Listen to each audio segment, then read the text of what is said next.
یہ ساری کچھ جو ریچول کرتے تھے تو اس میں کیا ہوتا تھا؟ ظاہری طور پر پاک ہوتے تھے. تو کہتے ہیں تو مسیح کا خون جس نے اپنے آپ کو ازلی روح کے وسیلہ سے خدا کے سامنے بے عیب قربان کر دیا، تمہارے دلوں کو مردہ کاموں سے کیوں نہ پاک کرے گا تاکہ زندہ خدا کی عبادت کریں. وہ بھی زندہ خدا کی عبادت کرتے تھے، لیکن کیا تھے؟ ان کو کس چیز سے پاکیزگی نہیں ملتی تھی؟ دلوں کو.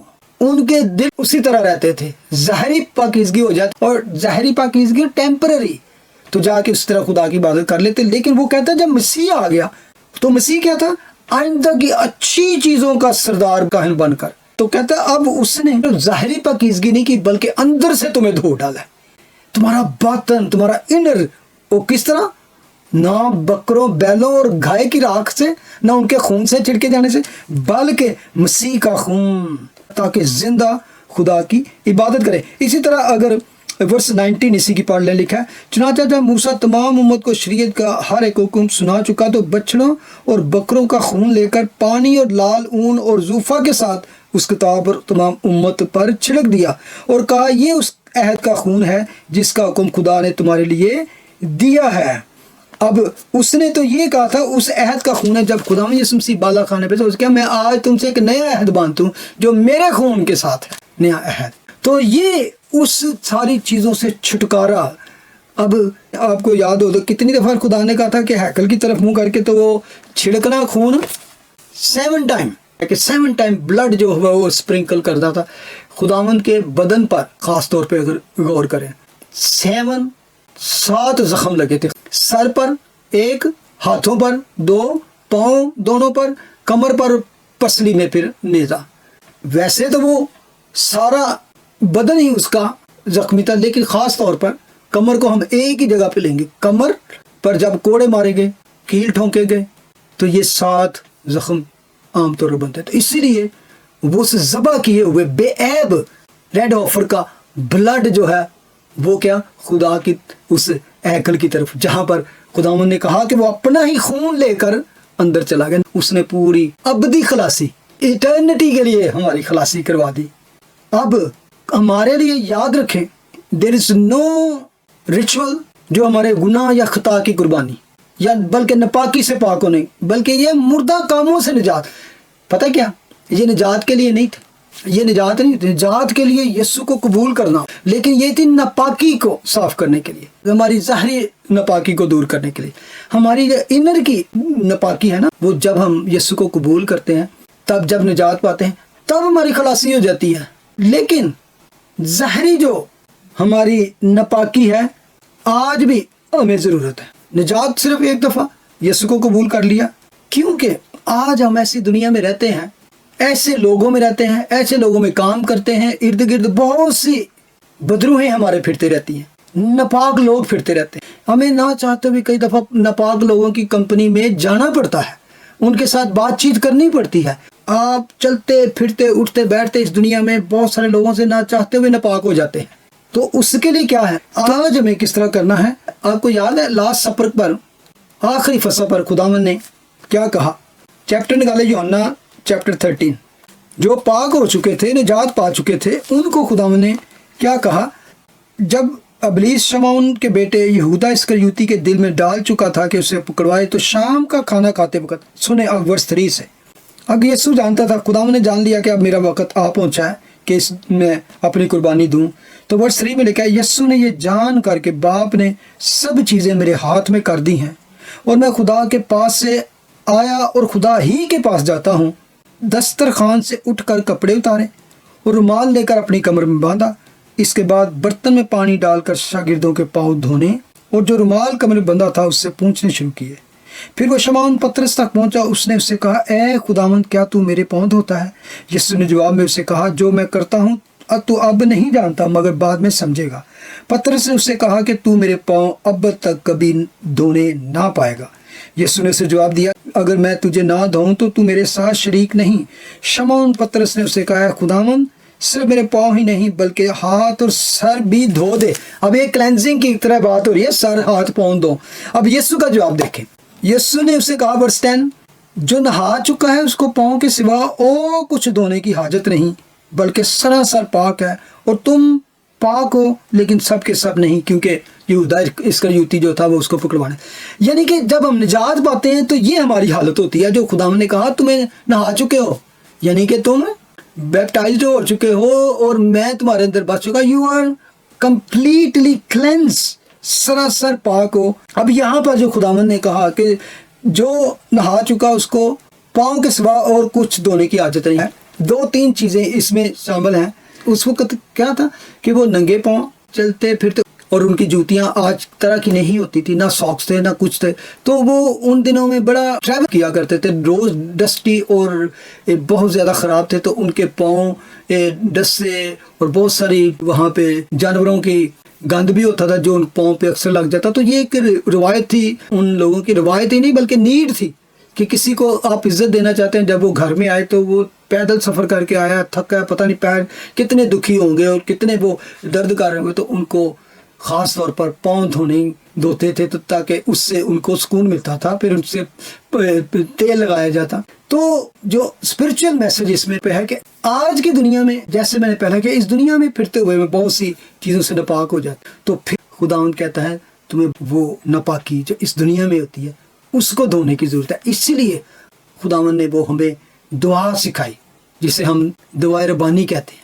جب خداوند نے کہا اور جس طرح ہم اپنے قصورواروں کو معاف کرتے ہیں تو بھی ہمارے قصوروں میں معاف کر. سنیں، اگر ہمارے گناہ معاف ہو چکے تو پھر کیوں خدا نے یہ دعا دی کہ جب دعا کرو ڈیلی دعا میں کہ جس طرح ہم دوسروں کے گناہ معاف کرتے ہیں تو بھی ہمارے گناہ معاف کر. روز ہم اپنے گناہوں کی معافی مانگتے ہیں کیونکہ یہ ضروری اس لیے کہ روز اس دنیا میں ہم نہ جانے میں انجانے میں بھی لوگوں کے ساتھ ایسے لوگوں سے کانٹیکٹ کرتے ہیں جس سے ہم ناپاک ہو جاتے ہیں. اور یہ نہ بھی ہو، ہماری سوچ، ہمارے ہونٹ، ہمارے ایکشن جو ہیں ان سے بھی ہم خطا اور گناہ کر سکتے ہیں. اور ہوتا ہے ہم سے، غصے میں ہو سکتا ہے، جلدی میں ہو سکتا ہے، فرسٹریشن میں ہو سکتا ہے، ہم سے خطا گناہ ہو جاتی ہے. تو اسی لیے جس طرح یہ راکھ ناپاکی سے دور کرتی تھی، آج ہمیں خدا کے حضور جا کے دعا کر کے تو ہماری اس ناپاکی سے دور ہونے کی. اور خداوند کہتا ہے 1 جون میں کہ جو سچے دل سے اس کے پاس آئے، معافی مانگے، توبہ کرے تو وہ معاف کرنے اور گلے سے لگانے کے لیے سچا اور راست باز ہے. وہ آپ کو واپس ریسٹور کر دیتا ہے.